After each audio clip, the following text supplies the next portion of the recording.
return to section 1. First, you have some time to look at questions 1 to 7.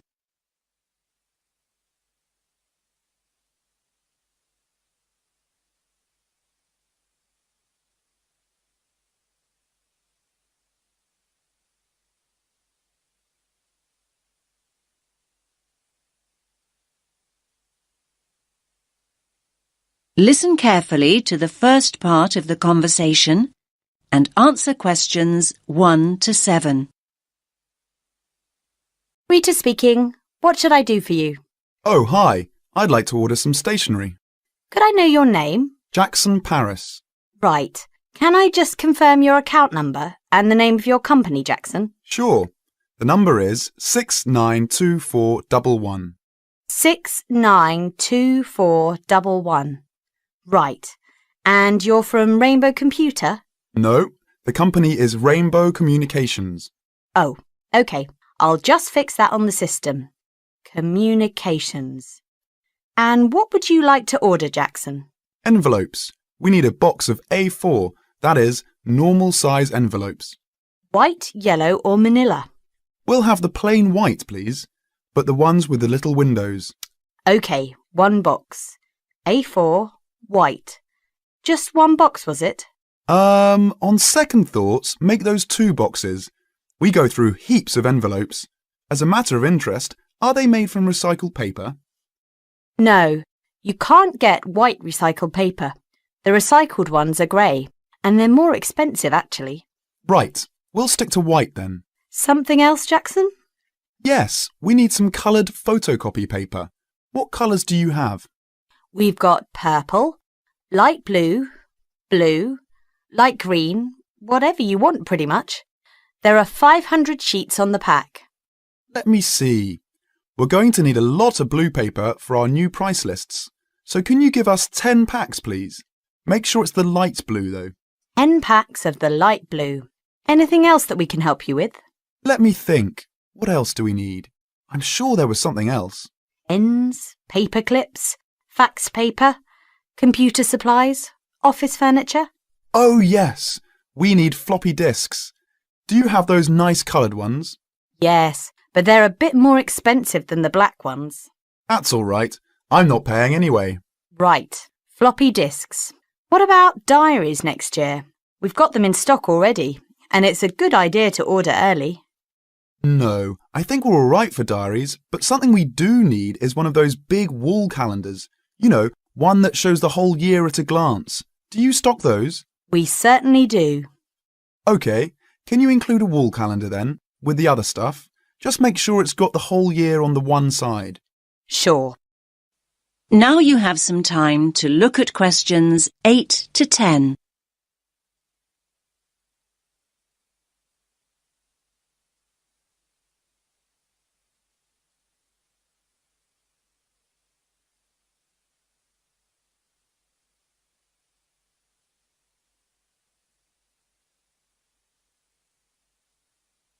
Now listen to the next part of the conversation and answer questions 8 to 10. And do you have a copy of our new catalogue? No, I don't. But would you send one? Yes, I'll pop one in with the order. You'll find it a lot easier to remember what you need if you have our catalogue in front of you next time. Yes, good idea. And when can you deliver this? Should be with you tomorrow morning. Can you make sure that it's not after 11:30 a.m? Because we have to go out at 12. There's only myself here on Fridays. Fine. I'll make a note in the delivery docket that they should deliver before 11:30. Thanks very much. Thanks.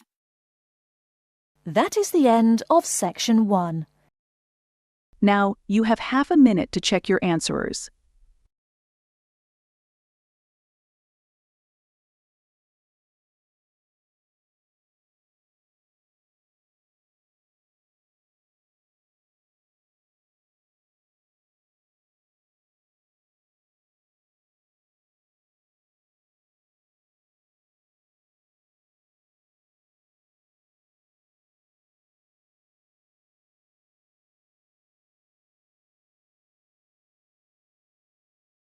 Section 2. Listen to the conversation between two students, John and Carol. They have a list of the names of authors whose books have been given to the library. They have to classify the authors as writers of cookery, sports or travel books. First, you have some time to look at questions 11 to 15.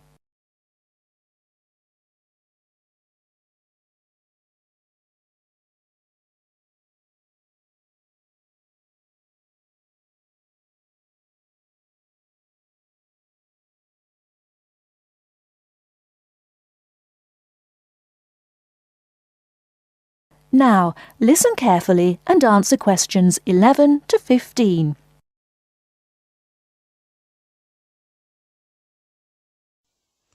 This is a great collection of books, isn't it? Very impressive. Who gave them to us? Apparently the donor was a book reviewer. There are a lot of books about sport. Here's one, My Life in Cricket. Well, that's certainly sports. Who's the author? Peter Adams. He also wrote Journeys Through Spain. Did he? Peter Adams writes books on both sports and travel, so S.T. is written against his name. Now we shall begin. You should answer the questions as you listen because you will not hear the recording a second time. Now listen carefully and answer questions 1 to 8. This is a great collection of books, isn't it? Very impressive. Who gave them to us?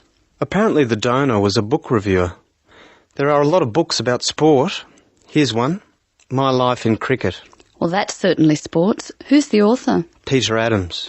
He also wrote Journeys Through Spain. Did he? Next one is Stephen Bow. He wrote Summer Barbecues, Cooking for Singles, Dinners by Candlelight. Anything else? No. Do you have anything by Pam Campbell? Wanderings in Greece, My Life in Russia, Travels in the Amazon, and Pam Campbell's Guide to a Successful Trip. Oh, sounds like she got around. My next one is C. Ketzik. He has a list of books about football, the World Cup, Heroes of the World Cup, Playing with the Round Ball, Soccer for Everyone. That's enough. He was a one-topic writer. Ari Hussein, however, wrote about cooking and travel. His series of cookbooks is called Living and Cooking in Spain, Living and Cooking in China, Living and Cooking in Brazil. He's been everywhere. I've got a specialist here, Sally Innes on tennis. Here are some of her titles. Improve Your Serve, Tennis for Everyone, Tennis Forever. Before you hear the rest of the talk, you have some time to look at questions 16 to 20.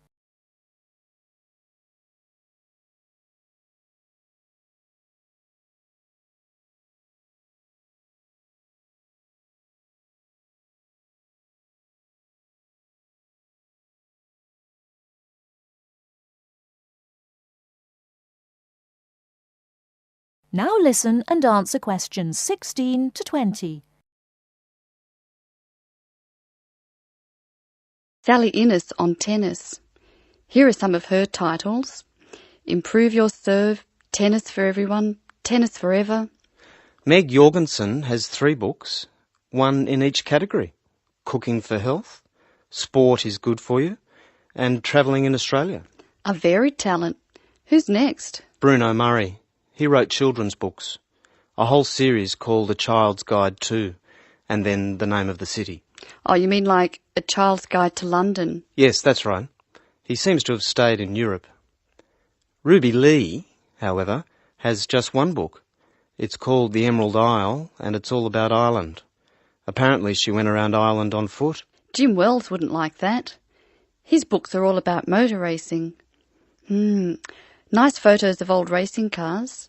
Don't you love the goggles on the driver? They do look strange, don't they? I think we're nearly finished. What did Helen Young write? Summer menus. Food for thought. She also did a book of Chinese recipes. Cantonese, I think. OK, that's dealt with the first box. Let's stop for a minute. That is the end of section 2. Now, you have half a minute to check your answerers.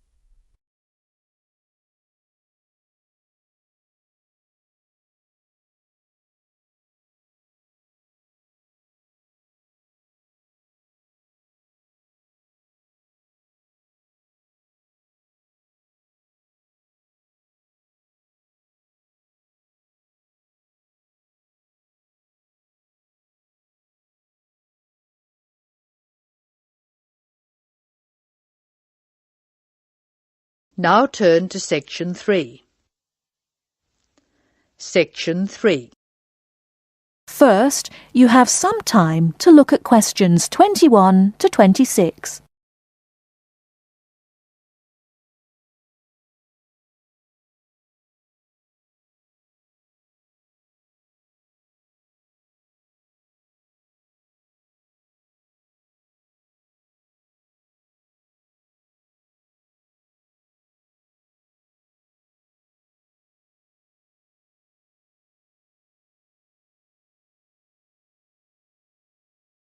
Now listen carefully and answer questions 21 to 26. Hello, my name is Emiliano. I am a student here and I'd like to rent a house for 6 months. OK, well, you've come to the right place. We specialise in short-term rental. First of all, I would like to get a few details from you. Can you give me your full name, please? Yes, it is Emiliano Nespla. And can you tell me your present address, please? Yes, it's 17 Middleway, Penrose. I'm living with a homestay family at the moment. That's great. Now, do you have any identification with you? Oh, and we will need a reference from someone who knows you here. Maybe your homestay family. Yes, okay. Here's my passport and a card from my language school. My referees can be Mrs. Alice Thompson. She's my homestay mother and she wouldn't mind, I'm sure. You can contact her at the same address as me, of course. OK. If we need to contact you, should we leave a message with your homestay? No, you can speak to me directly. My cell phone number is 021 548 3534. Great. Now, do you have a bank account? You will need to pay your rent by direct debit. You know, it will come out of your account automatically every month. Okay, I don't have my bank account details with me now, but I can get them and bring them back later today. That's fine. Now, can you tell me what kind of house you are looking for? Do you want to rent by yourself? No, I'm looking for a 3-bedroom house. I want to rent with my 2 friends. I will bring them in to see you later today. Okay. And what areas are you interested in renting in? Well, here's a map. Can you see my school? I don't have a car, so I need to take some kind of public transport to school and I don't want to travel for more than 30 minutes each way. Do you think you have anything which is suitable? Yes, we do. Here is a list of available properties. I'll highlight the ones that could be of interest to you. Look at the map and go and have a look at the houses with your friends. Do you have a friend with a car? Yes, I do. Good. So go and look outside the houses. It will give you an idea of what the area is like. But remember, don't go into the garden or knock on the door. If you want to go in and have a look, let me know and we can arrange an appointment. Okay. Can you give me an idea of price? Yes. If you look at the list, you can see the weekly rent written next to the house address. Oh yes, I can see it now. Do I need to pay anything else? Yes, you need to pay a deposit which you will get back when you move out, and you have to pay a non-refundable agent fee which is equivalent to 1 week's rent. You will have to pay your bills when they come in every month too, of course. Okay, well, thank you very much for your help. What time should I come back with my friends and my bank details? How about 2:30 this afternoon? That sounds good. Thank you for your help. I'll see you later. Thanks for coming in. Goodbye.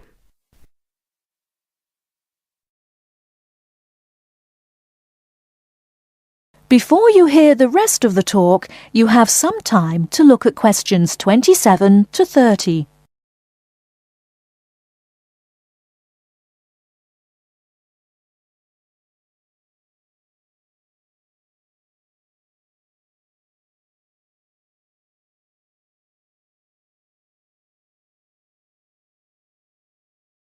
Now listen and answer questions 27 to 30. Hey, don't throw that can away. Why not? I finished with it. Yes, but you can recycle things like that. Oh, I haven't got time to recycle everything I throw away. That's a terrible attitude. Don't you care about... Hello, you two. Hi, John. What are you arguing about? Oh, Sam says he doesn't have time to recycle. What do you think? Well, I agree that it can be difficult sometimes. Do you always recycle everything then, Mary? Yes, I think everyone should. I mean, look at the state of the planet. If we don't all start making an effort now, it could be too late. Well, one of the reasons I don't recycle as often as I should is that I don't really know where to go. There are no recycling facilities near me. Well, I know I said I haven't got time, but actually there is a bottle bank near the supermarket just up the road. So I suppose there are limited local facilities. So you can do your recycling outside the supermarket? Yes, but like I said, only limited. It's only a bottle bank. Well, I don't have a car, so it's very difficult for me, but I still do it. Sometimes a friend comes over and we take our recycling together, but not very often. So if your facilities are limited, then mine are very limited. Well, I suppose if you go to all that trouble, I might make more of an effort. Good. If it was up to me, I'd encourage more people to recycle. How? Well, how about some kind of incentive? A reward for anyone who makes an effort to recycle? That's a good idea. But if you think everyone should recycle, then why not penalise those who don't recycle instead of giving something to people that do? If there was a fine for anyone caught throwing recyclable materials in the rubbish, people would take more notice. Well, now you're going too far. Do you really want anyone going through your rubbish just to check if you're following the rules? No, I don't think fines are a good idea. Well, I think we should be doing something. Anyway, I have to go. I've got my social science class next. See you later. Yeah, see you later. Bye. That is the end of section 3. Now, you have half a minute to check your answerers.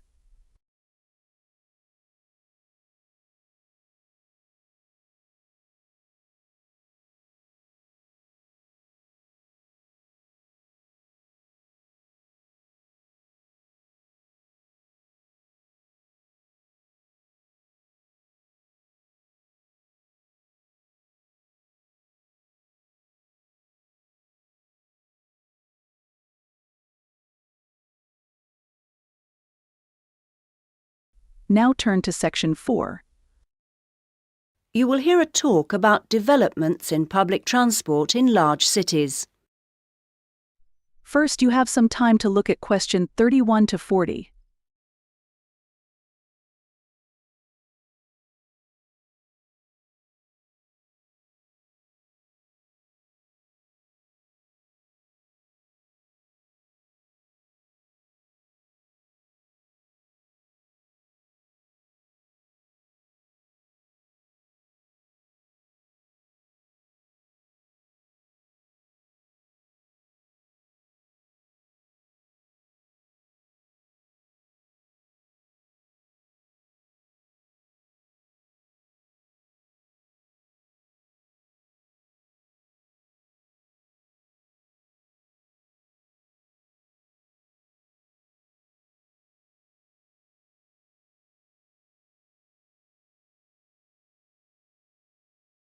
Now listen carefully and answer question 31 to 40. That big cities around the world are getting bigger is a clear trend. This situation is going to make the issue of transport increasingly important. Cities cannot work if their people and their visitors cannot move around. This means that public transport is vital to the success of cities. And yet, private car ownership is increasing all the time. Can these two facts be contained in the same reality? Isn't the car slowly but surely strangling the city? But we must acknowledge it does have genuine benefits. Having said that, the fact that car owners can escape to the mountains is of little relevance to the issue of daily city life, in which we need to do things like ferry heavy shopping and luggage around, something the car, of course, is invaluable for. But the so-called family car is rarely occupied by a family, just a single driver taking up a lot of road space. It's not only the car that clogs up our roads, of course. Trucks are heavy, noisy and smelly intruders. But it's hard to persuade companies to opt for rail freight rather than road. They argue that it is cheaper and more flexible, and trucks are undoubtedly able to go when you want, where you want. The cost claim is false, however. Truck companies don't hold themselves responsible for the environmental costs they incur, nor are they keen to calculate the time spent on repairs or delays. So, this is our first challenge, the sheer volume of traffic. If we compare 3 developed and urbanised countries, we can see interesting differences. The UK, for example, has just over 20 million cars, 1 for every 3 people approximately, and nearly 3 million buses and trucks. These figures sound very high, but in fact the Netherlands, although only a little over a quarter the population, has more vehicles per head of population. Meanwhile, Germany, bigger than both other countries put together, actually outstrips either in terms of vehicles per head of population. Now, there is no correlation between these figures and the percentages of journeys made on public transport. This means that the route to better public transport use is not abolishing the car, but rather making public transport better. Not surprisingly, where people can choose, they choose the thing they prefer, not the thing they don't. How do people judge public transport? Well, a major survey was carried out this year, indicating that there are many aspects, from clean interiors of buses to the proximity of routes to homes and workplaces. Fare prices is a complex issue and needs to be accounted with car costs. What people seem to find most frustrating is scheduling. If the route doesn't pass their departure point when it suits them, they'll drive instead. The issue of personal safety seems to have reduced in urgency with better lighting at stops and CCTV. Now, various measures are being taken in a number of major cities, all designed to increase the appeal of public transport and thus to persuade car users to leave their cars behind and free up the city's roads. Among these is bringing in smart cards. These are purchased in advance and mean passengers spend less time waiting to buy tickets and board buses and trains, particularly when switching across transport modes within the same journey. Another initiative is the use of computers in managing scheduling with greater efficiency. But such logistical measures are not sufficient in themselves, and indeed the benefits that they bring are often less apparent to passengers than to transport managers. From the passenger's point of view, the fact that buses are becoming more comfortable is significant, because it brings them more in line with the car. Delays and diversions are, of course, deeply irritating for passengers. Even if these can't be eliminated, ensuring that passengers have more detailed information available to them will help to reduce their sense of stress. We often associate public transport with inner-city travel, but of direct benefit to passengers are systems such as taxi sharing and dial-a-bus, which provide more flexible options for suburban journeys. And finally, nothing really significant can happen without a shift in people's mindsets.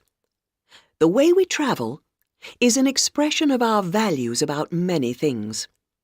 Companies operating public transport are slowly but surely finding it possible to sell their services as a public-spirited alternative to the car, as awareness of environmental issues has increased radically in the last few years.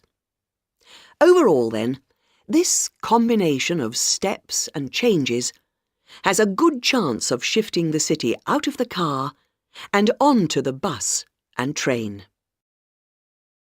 That is the end of Section 4. Now, you have half a minute to check your answerers.